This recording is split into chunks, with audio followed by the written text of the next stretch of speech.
Au dernier porte-à-porte, on a plein de nouvelles et nouveaux qui nous arrivent tous les jours. Et du coup, au dernier porte-à-porte, j'étais la seule un peu ancienne, donc j'avais que des nouvelles et nouveaux en face de moi. Et donc d'habitude, on fait des binômes anciens-nouveaux pour pouvoir familiariser et former. Et donc là, on a fait une formation express et on les a envoyés. Et de toute façon, voilà, c'est comme ça qu'on apprend aussi. Et ça s'est très très bien passé pour tout le monde. Mais du coup, voilà, face à l'afflux, c'est une belle expérience. Ils ont aimé, ils sont revenus. Mais du coup, c'est aussi ça, voilà, ce moment spécifique politique est intéressant pour ça aussi.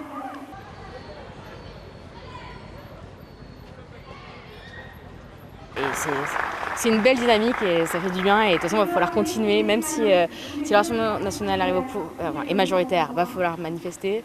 Et même si le Front populaire est majoritaire, il va falloir qu'on manifeste aussi pour faire passer les réformes. Aujourd'hui, en 1936, il y a eu des belles manifestations pour qui ont fait qu'on a eu aussi toutes ces avancées sociales.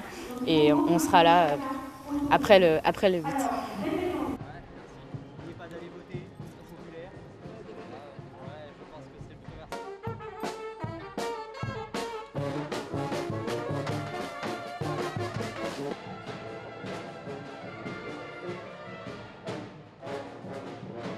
Votre temps. Je crois que ça va nous soulager parce qu'effectivement, il y a beaucoup de notre richesse commune. Et puis, il ne faut pas laisser la place aux fachos. Dans toutes les générations, y compris et peut-être avant tout la nôtre, beaucoup de personnes se sentent démoralisées parce qu'on ne se sent pas écouté par le gouvernement et qu'actuellement on a l'impression qu'on a un gouvernement qui n'est pas à l'extrême droite pour l'instant, mais qui tend dans certains mouvements et dans certaines décisions sur plein de réformes, la réforme des retraites, etc., à ne pas écouter la population, les revendications populaires, même ne pas écouter son propre Parlement. Et quand on entend ça, on sent qu'on ne peut pas être étonné que les jeunes ne soient pas mobilisés ou soient un peu tristes ou tendent vers des voies différentes, qu'elles soient mieux ou pires.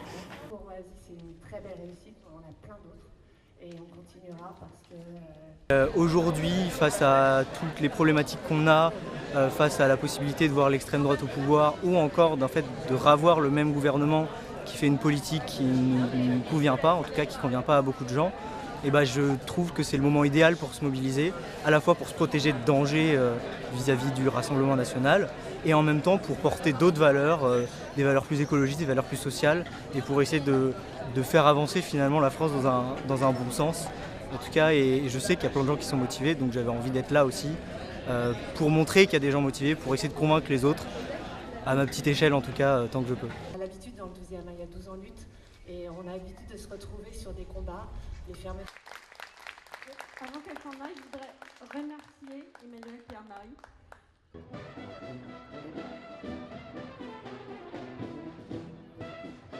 Nous sommes les seuls à avoir présenté un programme avec plus de 150 mesures.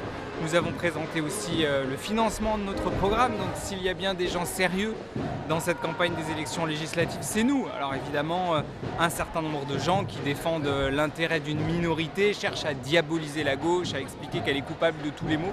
Ça n'est pas nous qui dirigeons ce pays depuis 7 ans, ça n'est pas nous qui avons plongé la France dans le chaos qu'on connaît et qui avons d'ailleurs provoqué cette dissolution. Donc je pense que la stabilité, c'est plutôt nous qui l'incarnons dans cette campagne. D'ailleurs, nous sommes très rassemblés, très unis et donc si on a envie que le pays aille mieux, c'est pour nous qu'il faut voter.